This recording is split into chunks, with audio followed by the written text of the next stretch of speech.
Bismillahirrahmanirrahim. Assalamualaikum warahmatullahi wabarakatuh. Alhamdulillah, salatu wassalamu ala sayyidina Muhammad Rasulullah wa ala alihi wa sahabatihi wa man tabi'ahu ila yaumil qiyamah. Amma ba'd.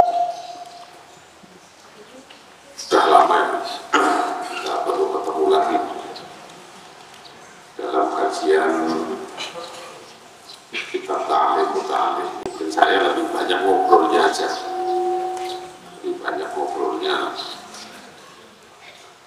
karena ilmu itu sekalipun kamu dengarkan 1000 kali, maka di dalam 1000 kali juga kamu akan melihat hal-hal baru yang akan menarik, pasti akan menarik. Sebab dikaji sekali dengan pembahasan sekali, kalau dikaji kedua kali akan menemukan ilmu yang baru 2 kali. Dikaji 1000 kali maka akan ketemu dengan penemuan 1000 kali. Maka ilmu itu semakin dikaji, semakin sering, semakin bagus oleh kita. Apalagi ta'lim ini satu kitab yang sangat populer di kalangan para santri, itu sangat populer sekali. Bismillahirrahmanirrahim. Fala yanalul maqsuda, maka orang ketemu al-maqsuda yang tujuan. Kola yang kecil, aujala atau yang besar. Arabtu karab sopo insun wa ahbabtu lan demen sopo insun an ubayina ingin tan jelasakan lakum marang tolakul ilmi kori pertaan demi inggalane boleh ilmu. Ala maro'ai itu ingatase barang kan ningali sopo insun fil kutubi ing dalam piro-piro kitab wasamnya pulang krungu sopo insun min asadi disaing piro-piro guru insun ulil ilmi kan aduenya ilmu wal hikami lan hikmah rojaan krono ngarep-ngarep insun doa ini li marang insun min arroh ingina saking wong kang podo demen fihi ing dalam ilmu mukhlisin akan pada ikhlas bil fauzi kelawan merkoleh barang kang den sejawal kola silan selamat yaumid dini ing dalam dina kiamat. Ba'da mastafarku sakwise barang kang amrih bagus insun Allah Ta'ala fihi ing dalam ma wasampai tuhulan marani soko insul ta'lim al-muta'alim in arah kitab ta'lim muta'alim artinya memberitahukan kepada muta'alim, kepada orang yang mencari tahu ilmu. Ta'lim muta'alim Tariqat ta'alumi ing dalane ngaji waja'al kuhulan dari akan sopo insun fusulan ing piro-piro pasal waja'al kuhulan dari akan sopo insun hu ing ta'lim muta'alim fusulan ing piro-piro pasal. Faslun yang pertama, faslun utawi kira pasal fi mahiyatil ilmu ing dalam jelasakan haqiqate ilmu wal fiqhi lan faqih wa fadlihi lan keutamaane ilmu faqih. Faslun suwiji fasal fi niyati fi halil ta'allum ing dalam jelasakan ing dalam tingkah ngaji. Faslun suwiji fasal fi ikhtiyaril ilmi ing dalam jelasakan cara milih ilmu wal ustadzi lan cara milih guru wasyariki lan cara milih kanca milih kawan wasabati lan sabar. Faslun suwiji fasal fi ta'dilil ilmi wa ahli menjelaskan tentang mengagungkan fi ta'zimil ilmi ing dalam ngagungaken ilmu wa ahlihi lan ahline ilmu. Faslun suwiji fasal fil jiddi ing dalam jelasaken sungguh-sungguh nemen tinemen sungguh-sungguh jid wal muwaqibati wal muwaqabati lan tambah wal himmati lan sejak kang luhur faslun fi bidayatis sabati ing dalam jelasaken kawitane ngaji. Fi bidayatis sabati ing dalam jelasaken kawitane ngaji wa qadrihi lan kira-kirane ngaji wa tartibi dan urut-urute ngaji, jadi tahapan-tahapannya ngaji. Faslun suwiji fasal fi waqti tahsil menjelaskan ing dalam saat yang menghasilkan, waktu yang menghasilkan. Jadi kan waktu ini kan ada 24 jam, mana-mana waktu yang bisa menghasilkan sesuatu yang baik. Nanti kita akan tahu dalam kitab ini. Faslun suwiji fasal fi syafaqati menjelaskan ing dalam sifat welas wal nasihati lan nasihat pitutur, nasihat pitutur. Faslun suwiji fasal fil wara' fil istifadah ing dalam jelasaken piro-piro manfaat, piro-piro faedah istifadah. Faslun suwiji fasal fil wara' ing dalam jelasaken masalah wara'. Nanti wara' itu apa nanti akan dijelaskan. Halat ta'allumi ing nalika tingkah ngaji. Faslun suwiji fasal fi ma yurithul hifdha menjelaskan ing dalam barang kang marisaken apal, mudah menghafal, wan nisyana dan mudah lali, lalen, wan nisyana lan lali. Jadi ada pasal yang menjelaskan tentang bagaimana caranya supaya cepat menghafal dan apa yang menyebabkan orang gampang lupa kalau sudah hafal. Di sini ada pasalnya. Pasal bima yurisul hifdha wan nisyan. Faslun bima yajlibu rizqa ing dalam barang kang bisa narik rizki. Jadi rizki itu bisa ditarik, bisa diundang ke rumah. Jadi santri itu harus bisa undang duit. Ini pasalnya ada. Pasal undang duit. Nah, kalau kamu ngaji sampai di bab ini, wah keren. Uangmu banyak lagi. Pasalnya di sini. Fima ya jenis rizqa dan sesuatu ing dalam barang kan bisa narik rizki. Rizqa.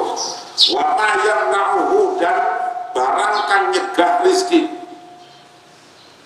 Apa-apa yang bisa mendatangkan rizki, apa-apa yang bisa mencegah rizki. Nanti ada pasalnya. Jadi pasal ini tuh pasal calon sultan, pasal sultan. Yazribu rizqa. Wa ma yuridu fil umri wa ma yazidu fil umri lan barang kang bisa nambahi umur bisa panjang. Nah, gitu. Apa-apa yang bisa menjadikan umur kita bisa jadi panjang. Wa ma yanqusu dan apa-apa wa ma lan barang yang khusu kang bisa ngurangi umur. usia orang. Apa-apa yang bisa menjadikan usia itu jadi pendek, dan apa-apa yang bisa menyebabkan usia itu jadi panjang, umurnya panjang. Ini keren. Ini pasal yang paling top. Wa ma taufiqan orang pitulung illa billahi amin kelawan pitulunge Allah alaihi ngatasi Allah tawakkaltu pasrah sapa ingsun wa alaihi lan maring Allah unib wangsul balik sapa ingsun. Wallahu a'lam bishawab. Saya akan jelaskan dari sepintas dari awal. Jadi kita pada pertemuan yang pertama dulu itu menjelaskan tentang banyak hal. Salah satunya menjelaskan tentang kelebihan manusia dengan binatang yang lain, dengan makhluk Allah yang lain. Ada kambing, ada sapi, ada ayam, ada burung gereja, ada kodok, ada macam-macam, ikan patin, ikan gabus gitu ya. Itu kan makhluknya Gusti Allah semua yang ada di bumi. Apa bedanya kita sebagai manusia dengan makhluk Allah yang lain? Ternyata kita menemukan satu resep pertama itu adalah pembedanya adalah ilmu dan amal. Bedanya itu ilmu dan amal. Apa cirinya antara ilmu dengan kebiasaan atau insting? Nah, ini keren nih. Ini insting. Sekarang saya mau tanya, kita punya rumah nggak? Manusia punya rumah nggak? Punya. Burung punya rumah nggak? Sama dong. Sama kan? Sama. Berarti kalau sekedar hanya kamu punya rumah, burung punya rumah, berarti antara kamu dan burung itu ya sama. Cuman beda rumahnya saja. Ya kan? Beda rumahnya saja. Ikan punya rumah nggak? Punya. Semua punya rumah. Berarti sama. Sesuatu yang sama itu bukan ilmu. Sesuatu yang sama itu bukan ilmu. Binatang bisa marah nggak? Bisa. Kamu kalau misalnya ngeledek kucing bisa gigit nggak? Bisa. Ngeledek kambing bisa mukul nggak? Bisa. Nah ini berarti kalau marah itu berarti bukan ilmu. Kenapa? Karena binatang juga bisa marah. Jadi kalau kamu cuma bisanya marah dok, itu ya bukan ilmu. Bukan ilmu. Kalau misalnya ada binatang terus dikasih makan, terus kemudian dia jadi jinak, jadi nurut. Ada nggak binatang yang begitu? Ada. Mahada punya kucing banyak itu, kalau dikasih makan ya ini ya, punya nama dipanggil satu-satu ya nurut. Jadi ada COVID, ada COVID itu namanya COVID-19 itu namanya COVID, ada batu tomtom, ada imong, ada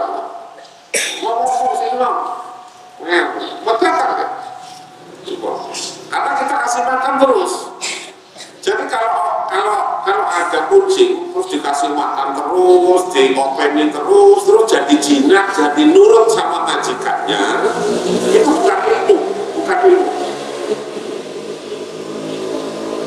Apalagi orang dikasih makan, openi diurusi sama majikannya terus nggak nurut, ya masih mending kucing namanya.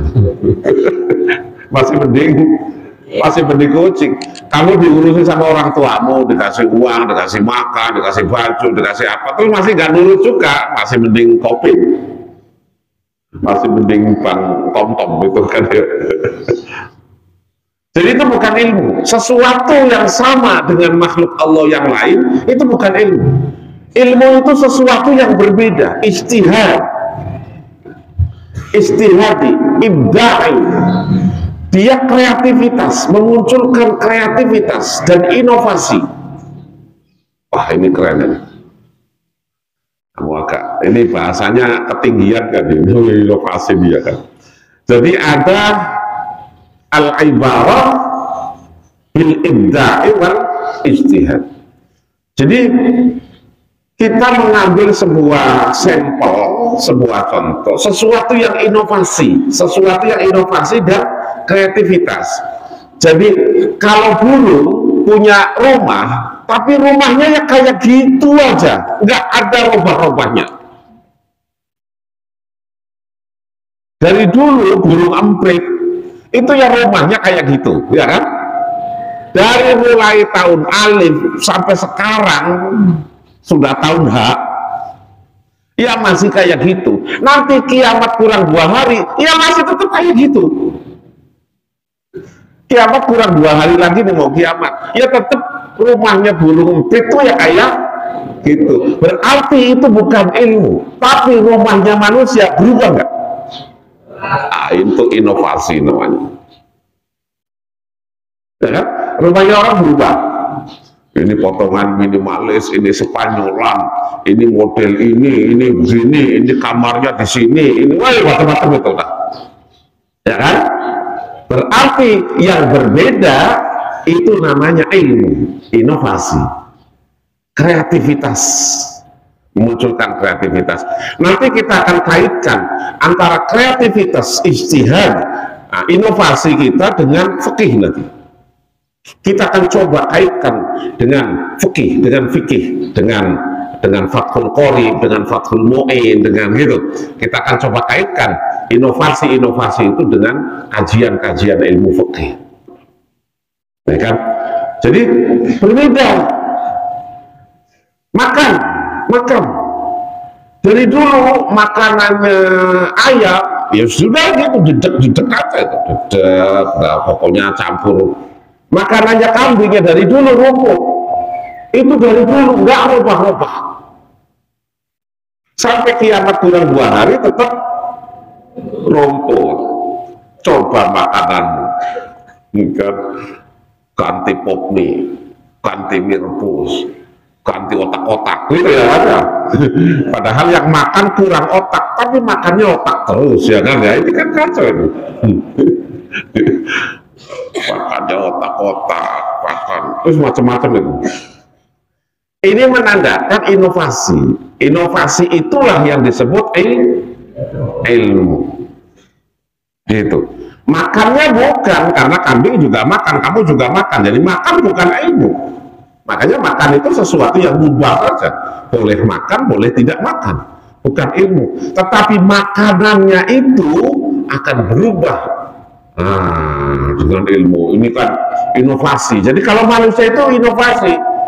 Ini makan tempe itu, tempe aja digoreng aja nggak puas, digecok jadi botok, disisir-sisir jadi oreng, gitu kan ya. Padahal tempe aja itu, dibolak-balik aja tempe itu, terus kemudian disisir tipis, kasih terigu, digoreng jadi mendoan. Padahal ya tempe juga itu kan.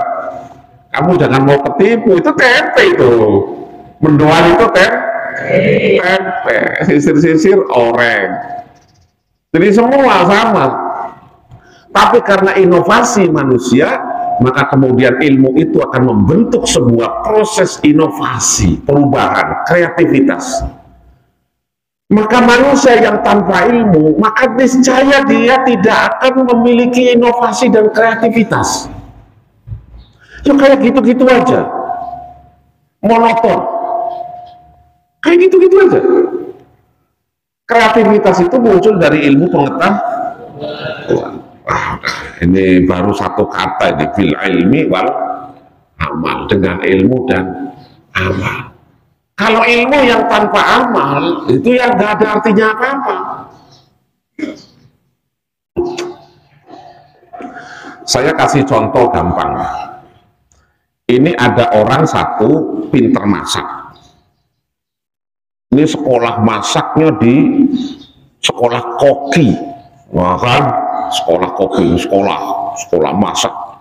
Terus kemudian dia lulus dengan nilai terbaik.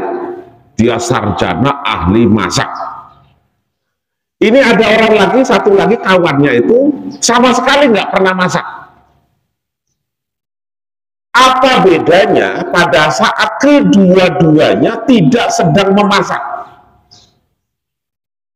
Ayo, ini sarjana masak dengan orang yang tidak pernah masak, tetapi dua-duanya sedang tidak masak. Misalnya dua-duanya sedang ngobrol di teras, atau dua-duanya sedang nonton TV. Apa bedanya? Ada bedanya nggak? Nggak ada.